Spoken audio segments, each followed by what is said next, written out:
बिस्मिल्लाहिर्रहमानिर्रहीम। अस्सलाम वालेकुम डियर स्टूडेंट्स, मैं हूँ गुलाम रसूल। उम्मीद करता हूँ आप सब खैरियत से होंगे। डियर स्टूडेंट्स, आज हमारा फर्स्ट ईयर का लेक्चर है शेरी इस्तिलाहात पे। अब शेरी इस्तिलाहात में मतला, मक्ता, काफ़िया, रदीफ़, ये चार चीज़ें शामिल होती हैं। तो डियर स्टूडेंट्स, हमारा जो 11वीं क्लास का उर्दू का पेपर आता है उसमें 5 नंबर के MCQ जो से हैं वो शेरी इस्तिलाहात में से आते हैं। 5 नंबर के MCQ अदबी इस्तिलाहात में से, 5 नंबर के शेरी इस्तिलाहात में से, और उसके बाद 5 नंबर तज़किर तानीस में से। इसी तरह ग्रामर का जो सा पोर्शन MCQs का होता है वो 15 नंबर का होता है, और 5 नंबर के MCQs इस्सावल जो हमारी किताब दरसी किताब है उसकी असबाक उसमें से आता है। सो इसी तरह 20 नंबर के MCQ जो से हैं वो पार्ट 1 की उर्दू के 20 नंबर के MCQs होते हैं, और उसके बाद 80 नंबर का उसका इंशाया होता है। जो हमारे 5 नंबर के MCQs हैं वो इन शेरी इस्तिलाहात में से हैं, और हम आज के इस लेक्चर में बात करेंगे मतला और मक्ता पर। जो हमारा नेक्स्ट लेक्चर होगा शेरी इस्तिलाहात का वो काफ़िया और रदीफ़ पर होगा। आज के लेक्चर में सबसे पहले हम डिस्कस करेंगे मतला के बारे में, और मतला की एग्जाम्पल लेंगे, और उसके बाद मक्ता पे डिस्कस करेंगे, और मक्ता की चंद मिसालें, चंद एग्जाम्पल भी हम डिस्कस करेंगे। तो ये स्टूडेंट्स, अगर हम बात करें मतला के बारे में, मतला अरबी ज़बान के लफ्ज़ ताला आ, तोए लाम आइन मीन्स मतला अरबी ज़बान के लफ्ज़ ताला आज से निकला है। अब जिसके मानी होते हैं तुलू होने का मुकाम, तुलू होने का मुकाम, उभरने की जगह, निकलने की जगह, जहाँ से किसी चीज़ का आगाज़ होता है, जहाँ से कोई चीज़ शुरू होती है, जहाँ से कोई चीज़ निकलती है, उसको मतला का कहा जाता है। लुग़वी मानी में आ जाता है तुलू होने का मुकाम, तुलू होने की जगह। अब मतला को अगर हम देखें ग्रामर की रूह से डियर स्टूडेंट्स, हम इसको इसमें ज़रफ़े मकां कहते हैं, और मतला को किसी गज़ल या कसीदे का नकीब भी कहा जाता है। जिस तरह नकीब महफ़िल किसी भी महफ़िल का आगाज़ करता है और उसके बाद बाकी जो महफ़िल है वो स्मूथली चलती रहती है, और इसी तरह किसी भी गज़ल या कसीदे का जब आगाज़ होता है वो मतला से होता है, और मतला को गज़ल का नकीब भी कहा जाता है। तो डियर स्टूडेंट्स, अगर देखा जाए तो शेरी इस्तिलाहात में गज़ल या कसीदे का पहला शेर जिसके दोनों मिसरे हम काफ़िया हों उसको मतला कहते हैं। अगर आप इसकी प्रॉपर डेफिनेशन में जाएं तो शेरी इस्तिलाहात में गज़ल या कसीदे का वो पहला शेर, एक तो पहला शेर हो और जिसके दोनों मिसरों में 2 मिसरे होते हैं किसी भी शेर के डियर स्टूडेंट्स, और जिसके दोनों मिसरों में काफ़िया, और काफ़िया होते हैं हम आवाज़ अल्फाज, हम आवाज़ और हम वज़न अल्फाज काफ़िया कहलाते हैं। जिसके दोनों मिसरों में काफ़िया मौजूद हो उसको हम मतला कहेंगे। याद रहे डियर स्टूडेंट्स, मतला के बगैर, काफ़िया के बगैर मतला नहीं हो सकता, और रदीफ़ के बगैर मतला हो जाता है। काफ़िया लाजमी शर्त होता है मतला के लिए। अगर आपसे सवाल पूछा जाता है कि मतला के लिए कौन कौन सी शराइत हैं, तो मतला की जो एक डियर स्टूडेंट्स अहम शर्त आ जाएगी वो ये है कि दोनों मिसरों में काफ़िया का होना ज़रूरी है। किसी गज़ल या कसीदे का पहला शेर होता है, ठीक है, रदीफ़ के बगैर मतला हो जाता है। अब सवाल यहाँ तो मतला की बात होगी। तो डियर स्टूडेंट्स, अब हम मतला की एग्जाम्पल को देखें कि ये आप एक मिसाल देखें कि दिल में एक लहर उठी है अभी, कोई ताज़ा हवा चली है अभी, शोर बरपा है खाना दिल में, कोई दीवार सी गिरी है अभी। तो डियर स्टूडेंट्स, अगर हम मतला की बात करें, मतलब हमने कहा था शेर इस्लाम में गज़ल या कसीदे का पहला शेर जिसके दोनों मिसरे हम काफ़िया हम।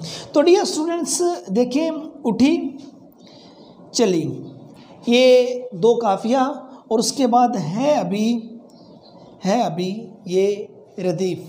अब जब हमने कहा कि पहले दोनों मिसरों में काफ़िया का होना ज़रूरी है, अब सेकंड देख लें, शेर कौन दुनिया में बावफ़ा निकला, ये तुम्हारी ज़ुबान से क्या निकला। देखिए बावफ़ा और उसके बाद क्या, ये लफ्ज़ काफ़िया है, तो सो ये भी मतला है। अब हम बात करते हैं आया कि मतला के बाद जो शेर आता है उसे क्या कहते हैं।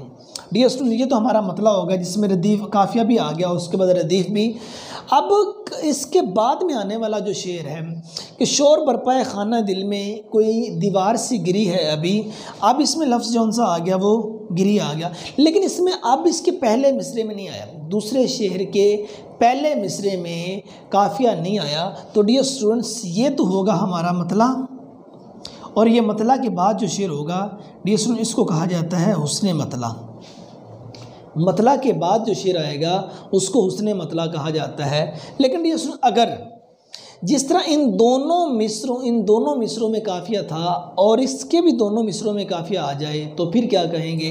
तो डियर स्टूडेंट्स ये एग्जांपल हमारी मदद करेगी कि कौन दुनिया में बावफा निकला, ये तुम्हारी ज़ुबान से क्या निकला, वो इधर भूल कर जो आ निकला, मैंने जाना कि मुद्दा निकला।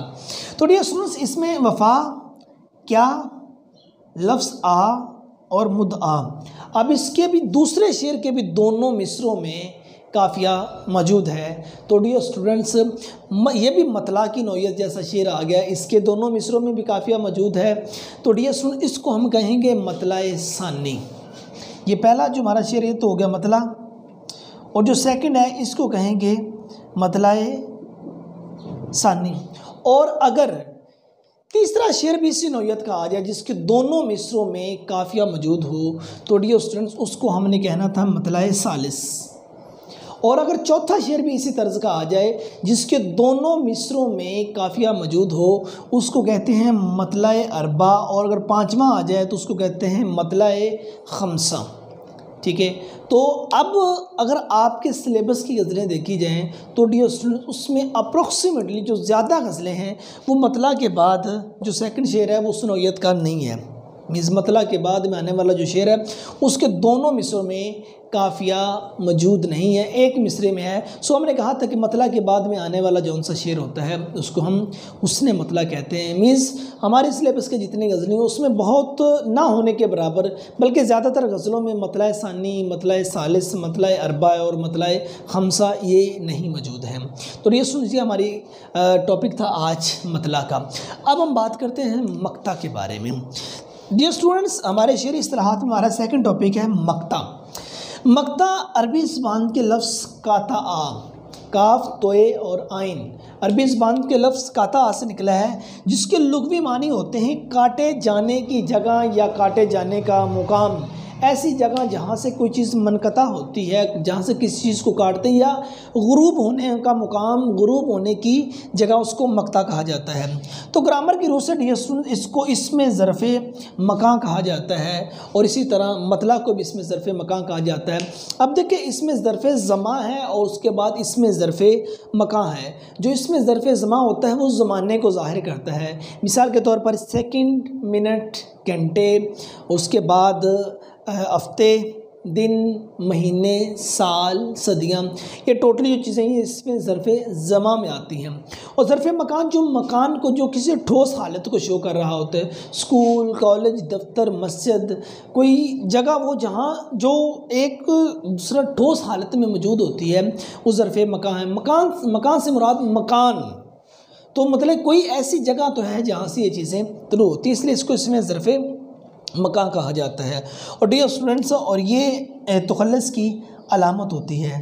ठीक है, तो अब अगर हम बात करें मक्ता कहा किसे जाता है बेटे, किसी गज़ल या कसीदे का वो आखिरी शेर जिसमें शायर अपना तखल्लुस इस्तेमाल करता है उसको हम मक्ता कहते हैं। याद रहे किसी गज़ल या कसीदे का आखिरी शेर, वो आखिरी शेर जिसमें शायर अपना तखल्लुस इस्तेमाल करे। अब बाज़ सेकंड ईयर के सिलेबस में कुछ ऐसी गज़लें भी मौजूद हैं जिसमें या कोई कसीदा वगैरह ऐसा आ जाता है या कोई और जगह पे अगर आपको सिलेबस से नहीं भी मिलता कोई इस तरह की गज़ल कोई ऐसी है जिसमें बसाब का शायर अपना सेकंड लास्ट शेर में अपना तखल्लुस इस्तेमाल करता है, तो क्या हम कहेंगे इस गज़ल में मक्ता मौजूद है।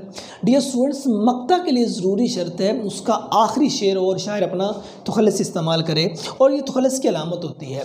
ठीक है, अब तखल्लुस क्या होता है डियर स्टूडेंट्स, वो मुख्तसर नाम जो शायर हज़रात अपने नाम के आखिर में इस्तेमाल करते हैं या वो मुख्तसर नाम जो असली नाम की जगह पे इस्तेमाल किया जाता है उसको तखल्लुस कहा जाता है। लाइक देखिए नाम है मिर्ज़ा असदुल्ला ख़ान लेकिन तखल्लुस है गालिब।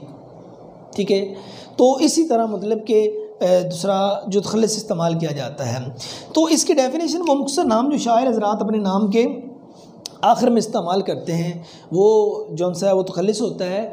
और मक्ता के बारे में देखा जाए तो डियर स्टूडेंट्स वो आखिरी शेर किसी गज़ल या कसीदे का जिसमें शायर अपना तखल्लुस इस्तेमाल करे उसको मक्ता कहा जाता है।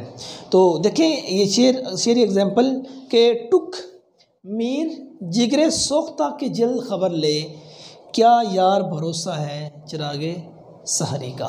तो इसमें शायर ने अपना तुखल्लिस इस्तेमाल किया, जिस तरह वो मीर का शेर के मीर इन नीम बास आँखों में सारी मस्ती शराब की सी है, और वो बहादुर शाह ज़फ़र का शेर कि कितना बदनसीब है ज़फ़र दफन के लिए, 2 गज़ ज़मीं भी ना मिली हुए यार में।